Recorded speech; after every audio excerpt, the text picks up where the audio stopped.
Buenas tardes, tengan distinguidos jóvenes. En esta ocasión nos toca revisar lo que es infecciones endovasculares. Este es un tema bastante bonito. Van a ver que realmente hay muchos aspectos que olvidamos en la práctica diaria. Vamos a recordarlos y vamos a intentar. Y comenzamos. Primero, para hablar de infecciones endovasculares, vamos a tomar en cuenta que el uso de los catéteres venosos es realmente algo muy importante en nuestra práctica diaria, ¿no? Pero esto constituye también un gran potencial de fuente de ingreso de procesos infecciosos, ya sean locales o sistémicas. Si hablamos de la parte local, es decir, a partir de una flebitis, que puede ser una flebitis simple o una supurativa, hasta lo que es una bacteremia relacionada al uso de catéter. Entonces, estas infecciones pueden ser tan severas que incluso pueden llegar hasta complicaciones metastásicas, es decir, infecciones a distancia, como endocarditis, osteomielitis, abscesos cerebrales, abscesos pulmonares, endoftalmitis y etcétera. Por eso es importante tomar en cuenta que el uso de las vías centrales o periféricas no debe ser algo sin un protocolo o unos pasos que deben cumplirse correctamente. Epidemiológicamente, se dice que las infecciones asociadas a vías vasculares va de 60 casos por cada 10.000 pacientes en admisión hospitalaria. Actualmente, 30% de estas infecciones están relacionadas al uso de catéteres intravasculares. Existe una revisión, un metaanálisis, ¿no?, donde se han revisado 200 estudios. Es estimado que aproximadamente la incidencia oscila entre 0,5 para los catéteres venosos periféricos, 1,6 para el catéter venoso central de larga duración, 1,7 para catéteres arteriales, 2,1 para catéteres centrales y 2,7 para catéteres centrales de corta duración. Entonces, eso por cada 1.000 pacientes hospitalizados. Entonces, como podemos ver, no es tampoco algo que no sea frecuente. Por eso es algo que tenemos que nosotros evitar cumpliendo los pasos y las medidas de asepsia y antisepsia correspondientes. Si hablamos de la clasificación, esta va a ser en función de los tipos de catéteres. Ahora tenemos catéteres de acuerdo a la localización y de acuerdo, obviamente, a la vía. Es decir, si son centrales, si son arteriales o venosos, si son centrales o periféricos. Vamos a empezar con lo más frecuente, que es el periférico. Como podemos ver en la imagen, esta es una verándula. Y esta es una vía que se utiliza realmente muy frecuentemente. Y se ha asociado que el uso de esta vía nos puede estimar una tasa de bacteremia de 0,5 por cada 1.000 días de uso de catéter. ¿Ya? Si hablamos de dispositivos arteriales periféricos, ya que se utilizan generalmente para la monitorización hemodinámica, es decir, para ver lo que es la presión arterial constante, ¿ya?, y también nos sirve para ver niveles de gasometría en pacientes críticos, ¿ya? Esto normalmente se utiliza para arterias del brazo, arteria braquial, pero también puede estar a nivel femoral, axilar o tibial posterior. El riesgo de infección por este tipo de dispositivos arteriales, o también denominadas líneas arteriales, suele ser similar al catéter venoso central, de 1,7 por cada 1.000 días de catéter. Cuando se coloca el catéter a nivel de la línea antecubital, ¿ya?, dependiendo el tamaño, puede ser variable. En este caso, obviamente, en la tasa de bacteriemia se ha descrito que va a ser de 0,2 por cada 1.000 días de catéter. Ahora bien, hablando de los catéteres venosos centrales, o sea, de la parte primero venosa, ¿ya?, lo más utilizado es el catéter venoso central. Aproximadamente se pueden utilizar más de 60.000 catéteres por año, que realmente es un número muy grande, ¿ya? Ahora, el procedimiento de la inserción del catéter suele ser a nivel de venas centrales, la yugular, subclavia o la femoral. La longitud va a ser generalmente mayor a los 8 centímetros, máximo llegando a los 20 centímetros. ¿Sí? Y este dispositivo supone el 90% de las bacterias relacionadas a catéter, ¿sí? Siendo el riesgo de infección, es decir, la tasa de infección de bacterias, de 2.7 por 1000 días de catéter. ¿Sí? Se ha descrito que la localización yugular aumenta el riesgo de infección, la localización subclavia, ¿sí? Tiene menor riesgo de infección, aunque obviamente se asocia más a ciertos tipos de complicaciones mecánicas. La localización femoral, ¿sí? Se recomienda sobre todo en niños, pues en adultos presenta mayor riesgo de trombosis venosa profunda y complicaciones infecciosas. ¿Sí? Cuando se utiliza otro tipo de catéteres a nivel de arteria pulmonar, que se introduce a través de un teflón y suele mantenerse una máxima de 3 días, dependiendo del paciente. Esto sobre todo nos sirve para medir el nivel de presión el gradiente de presión arterial pulmonar. En estos casos, obviamente, se utiliza anticoagulantes para evitar procesos trombóticos. También se utiliza profilaxis antibiótica para evitar procesos infecciosos. La incidencia de bacterias va a ser parecida al uso de un catéter venoso central de 2.6 por cada 1000 días de catéter. Y en caso de que no se utilice heparinizado, entonces esto puede subir hasta los 5.2 por cada 1000 días. Hablando de otro tipo de catéteres de inserción periférica, tenemos catéteres que se van a introducir ya a través de la vía subclavia o yugular, pero no se utiliza la punción directa, sino son catéteres largos que se introducen a través de la vena cefálica o basílica hasta llegar a la vena cava superior. Estos son catéteres largos. ¿Sí? En esto sí se ha visto que tiene una incidencia de 2.1 por cada 1000 días de catéter. O sea, aparentemente es menor que en los catéteres centrales. ¿Sí? Otro tipo de catéter es el venoso central tunelizado, que estos catéteres se utilizan muchas veces para procedimientos oncológicos. Es decir, son catéteres que se introducen por la vena subclavia, ¿no? Y se deja un dosificador a nivel subcutáneo. Esto sirve para utilizar fármacos quimioterápicos, pseudoanalgesia, dependiendo de la patología de base que pueda tener. En estos casos se ha visto que la incidencia de bacteriemia es menor, de 1.6 por cada 1000 días de catéter. Muy bien, ya hemos conocido los catéteres, ahora nos vamos a ir ya a la parte de las infecciones. Primero, ¿a qué se conoce como catéter colonizado? En estos casos, se habla de un catéter está colonizado cuando existe un crecimiento de 15 unidades formadoras de colonias en un cultivo semi-cuantitativo. ¿Ya? En estos casos, si sospechamos de infección, todavía no hay infección, pero ya está colonizado el catéter. Levitis es hablar de los signos inflamatorios, es decir, los signos de Celsius, a nivel del punto de inserción del catéter. ¿Sí?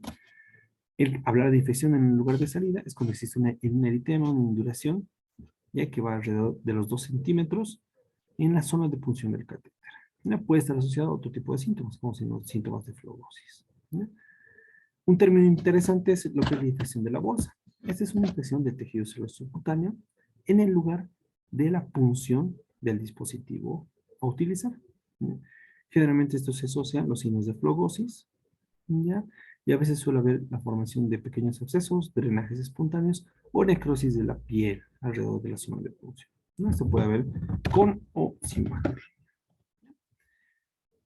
Ahora bien, existen ensayos que han descrito que el uso de catéteres pueden llegar a generar de 1000 a 1584 muertes por año por catéteres. Y además se describe que los pacientes pueden tener días de prolongación en la UTI innecesarios. ¿Ya? Se ha descrito que más o menos entre 15.960 hasta 261.000 días el paciente puede estar extra en la UTI. ¿A qué se refiere con esto? Que si tengo un paciente con neumonía y le he puesto un catéter sin las medidas de antisepsia recomendadas. Entonces mi paciente va a curar su neumonía en los 4 o 5 días que necesite, pero el haber utilizado una vía catéter sin el protocolo de antisepsia recomendado, va a hacer que por esa infección de vascular, este paciente esté 10, 15, 20 días más extra en la UTI. Entonces, si sumamos toda la casuística, puede llegar hasta 261.000 días extra por infección endovascular. ¿Sí? Por lo tanto, es importante determinar siempre un hemocultivo, puesto que se ha visto que en los pacientes con catéter muchas veces ese cultivo se repetición. ¿Sí? También puede desencadenarse tromboflebitis séptica, la presencia de coágulos por la presencia de los dispositivos y las complicaciones a distancia, como lo que son endocarditis, osteomielitis u otro tipo de compromiso. También puede ser a nivel cerebral o a nivel renal. Hablando de la etiología y de la patogenia, aproximadamente 60% están producidos por gram positivos, ¿ya? Generalmente estafilococo, ¿no? Aunque también existe una gran presencia de enterococos, ¿no? En los últimos 10 años hay ensayos que han demostrado que los gram negativos, los entéricos y los no fermentadores han aumentado considerablemente la frecuencia de presentación en sepsis endovascular. Ya, más aún en estos 2 últimos años, el uso inadecuado de antibióticos ha fortalecido el crecimiento de las bacterias gram negativas. No se olviden que las gram negativas son las que se adoptan más fácilmente y generan mayor resistencia temprana. Entonces, se ha visto que hasta el 40% de las infecciones endovasculares pueden ser por bacterias gram negativas, ¿no? Como decía, los mecanismos, uno va a ser la asepsia. Es muy importante la asepsia del procedimiento. Mala asepsia, contaminación de catéter, al momento de la inserción, automáticamente ya tenemos infección del paciente, ¿no?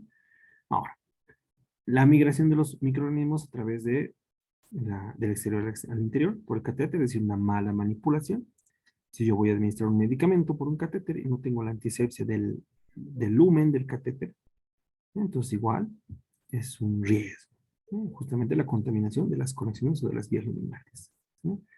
La infusión de líquidos contaminados, lo mismo. Si yo preparo un antibiótico para administrar a un paciente, debo tener las medidas de asepsia para evitar que al momento de conectar la vía al antibiótico, este se contamine. Y las colonizaciones a distancia durante una sepsis, es decir, pacientes con neumonía séptica y que por diseminación hematógena, este puede llegar a ser catéter, también puede ser un factor que predispone a infección, ¿no? Ahora, en pacientes en hemodiálisis es donde más tenemos los estudios realizados, puesto que estos pacientes van a estar con catéteres de hemodiálisis por lapsos de 6 meses hasta 2 años, hasta tener una fístula arteriovenosa que nos sirve para la diálisis. Y se han hecho muchos ensayos. Este es un resumen de un metaanálisis donde ha demostrado ya que la gente más frecuente son los gram positivos. Entre ellos, lo que es el estafilococcus aureus. En segundo lugar, el estafilometicilina resistente. En tercer lugar, el Streptococcus epidermidis. Y en cuarto lugar, los enterococos. A nivel de gram negativos, como habíamos mencionado, esto ha crecido.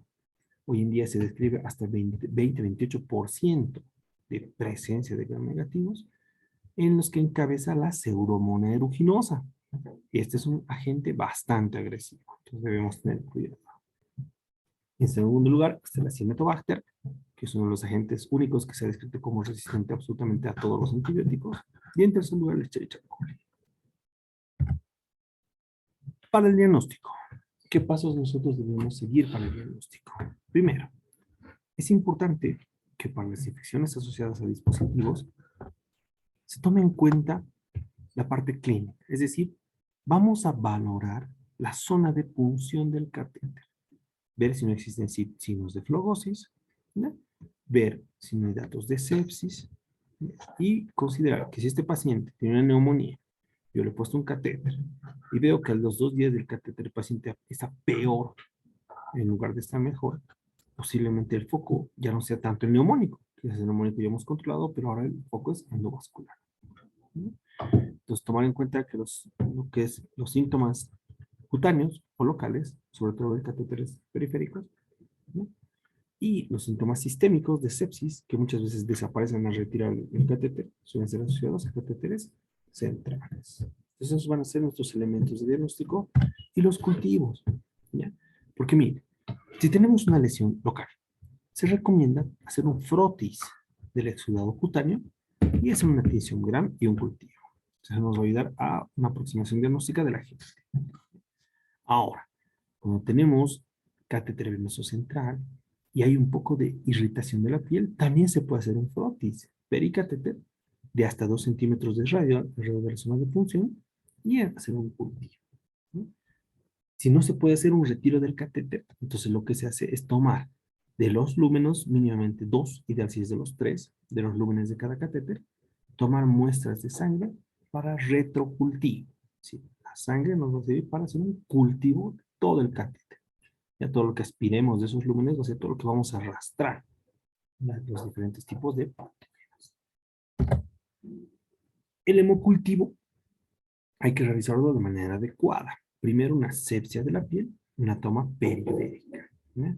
Ahora, se recomienda siempre para los hemocultivos cultivo venoso y cultivo arterial. ¿Ya? Deben ser identificados correctamente, es decir, he obtenido de vena, he obtenido de arteria, ¿ya? Y además se recomienda también tomar 2 muestras mínimamente de los lúmenes del catéter, es decir, ese del lumen central y un lumen periférico, hacer una muestra más de cada uno para hacer un comparativo del cultivo, ¿no? Ahora, existen técnicas recomendadas como son los hemocultivos pareados.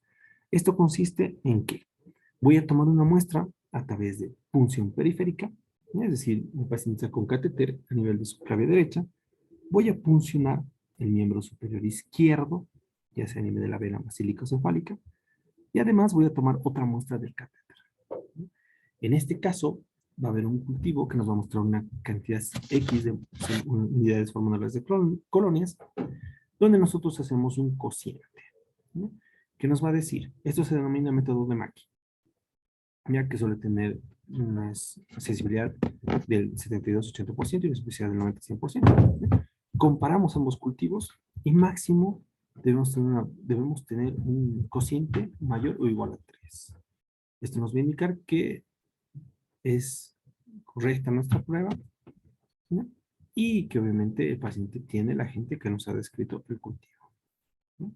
Ahora, cuando a veces no se logra tomar muestras periféricas, cuando el paciente está hipotenso, está chocado, es difícil hacer tomas de muestra periférica. Entonces lo que se hace es tomar muestras, por lo menos 2, ideal tomar 3 de los 3 lúmenes del catéter, hacer los cultivos de la misma manera, tomamos el cociente de unidades formadas de colonia, y entre ambos, o sea, entre las dos muestras o entre las 3 muestras, tiene que haber un cociente mayor a 5, que obviamente nos corrobora la efectividad de nuestra muestra que ha sido tomada correctamente. Tras nuestro diagnóstico, vamos a pasar al tratamiento. Ahora, hablar del tratamiento, como van a ver, es un poquito complejo. Primero, cuando estamos frente a una bacteremia asociada a catéter, se recomienda como primera opción la cloxacillina. Además, se debe agregar daptomicina o vancomicina. Y otra opción es utilizar ceftriaxona o ertaperia, ¿no? Ahora, cuando el paciente tiene un catéter en región femoral y vemos que existen bacterias gram negativas, y en este caso vamos a considerar la cloxacillina o daptomicina o vancomicina. Ya a este antibiótico vamos a agregar un cefepime, un carbapenémico o piperacillina tosumab. ¿Mm? Cuando el paciente tiene una sepsis grave a secundaria del catéter, lo primero es retirar el catéter, colocar un nuevo catéter en otra zona de punción, ya con las medidas de antisepsia, y vamos a empezar daptomicina más cefipime o carbapenémico o piperacillina tosumab, más una anfotericina B liposomal o una equinocanina. ¿Por qué? En estos casos, generalmente cuando el paciente está con sepsis grave o está en choque séptico, el uso de carbapenémicos o el uso de antibióticos previos genera un trastorno de la microbiota propia del huésped, si barremos con la microbiota, que los agentes micóticos suelen facilitar su crecimiento. Entonces, no solamente vamos a tener una bacteria, sino vamos a tener agregado un oportunista que son los hongos. Es por eso que el uso de antifúngicos como la anfotericina o la equinocanina. Ahora, cuando ya tenemos nuestro cultivo, y nos reporta un estafilococo sensible a meticilina, nuestra opción A va a ser cloxacilina más gentamicina, ¿no? Opción B va a ser cefazolina o cefazolina más gentamicina, ¿no? Algunas veces se puede utilizar levofloxacino, moxifloxacino, el cotrimazol más rifampicina, ¿no? Si nuestro cultivo es un estafilococo resistente a meticilina, en este caso sí o sí empezamos vancomicina, ¿ya? Eso sí se debe, otra opción que podemos tener es el linezolid, ¿ya? Ahora, cuando el paciente tiene un dato de sepsis severa, se puede utilizar, asociar vancomicina más linezolid. Si el cultivo nos informa enterococo, en este caso tenemos ampicilina o ceftriaxona, más gentamicina, o más, podemos utilizar ampicilina más ceftriaxona, o ceftriaxona más gentamicina. Si es un enterococo resistente a ampicilina, entonces vancomicina más gentamicina. Otras opciones tenemos vancomicina más linezolid o vancomicina más daptomicina. En caso de enterobacterias, podemos utilizar ceftriaxona o ciprofloxacina. Y otra opción tenemos el uso de la astrona. Ahora, cuando el paciente tiene una enterobacteria resistente es una beta-lactamasa después extendido, entonces aquí tenemos ya el uso de carbapenémicos. Cuando el cultivo nos reporta pseudomona, ya, ojo, aquí tenemos un agente agresivo, ¿ya? Hacer un gran negativo, este es un agente bastante agresivo, entonces la primera opción generalmente va a ser un carbapenémico, ¿ya? Como segunda opción, se puede utilizar cefalosporinas antipseudomónicas, ¿ya? Pero no solas, suelen ser asociadas a amikacina o a tobramicina, ¿ya? Y en algunos casos se puede utilizar con pseudomonas multiresistentes, la colistina, más un carbapenémico. Y si el cultivo nos ha salido un hongo, en este caso nuestra opción inicial va a ser el fluconazol. Si no hay respuesta, tenemos la caspofungina, la micafungina, la anidulafungina, la anfotericina liposomal, el boriconazol. Ahora bien, de estos, por ejemplo, uno de los que se utiliza relativamente frecuente, porque muchas veces los cultivos micológicos nos salen hongos bastante resistentes, es la anidulafungina, ya que tiene una dosis de ataque de 200 miligramos y un mantenimiento de 100 miligramos cada 24 horas por 7 a 10 días. Obviamente aquí está el costo, ¿no? Nuestro medio de costo es bastante alto. ¿No? Otro que es un poco más económico, pero que igual tiene efectos secundarios bastante incómodos, es la anfotericina B, ya que también es un medicamento que se utiliza en nuestro medio. ¿No? Y finalmente, si el cultivo nos reporta Acinetobacter baumannii, aquí hay una peculiaridad muy importante. Aquí no tenemos opción A ni opción B. Aquí únicamente tenemos que pensar carbapenémico, beta-lactamasa, colistina, tigecyclina, rifampicina o minocyclina. Entonces, obviamente, la asociación de esto va a ser posiblemente un carbapenémico más una tetraciclina, un carbapenémico más rifampicina o un carbapenémico más colistina, ¿ya? Para potenciar la acción antibiótica y, obviamente, evitar mayores secuelas o complicaciones del paciente, ¿ya? Y en caso de una estenotrófoma maltófila, el tratamiento recomendado es el cotrimoxazol, 500 de 5,25 miligramos por gramo de peso cada 8 horas. En el paciente con diálisis, como mencionábamos en un segmento, los pacientes con diálisis tienen uso de catéteres prolongados. En este caso se utilizan los antibióticos que hemos visto anteriormente, pero existen dosis recomendadas y un refuerzo postdiálisis. Digamos, si nosotros utilizamos cefazolina, se recomienda de 1 a 2 gramos postdiálisis. Si es ampicilina, se recomienda 2 gramos cada 12 horas, ceftriaxona 2 gramos cada 12 horas, cada día, ceftazidima 1 gramo cada día, cefipime de 500 a 1 gramo. La piperacilina va de 2000 miligramos cada 8 horas y un refuerzo de 750 miligramos. ¿Ya? Y lo mismo en la vancomicina, se recomienda 20 miligramos por gramo peso cada 48 horas y un refuerzo de 500 miligramos post-diálisis. ¿Ya? ¿Por qué? Porque este paciente obviamente durante la diálisis posiblemente elimine todo el antibiótico que hemos estado utilizando.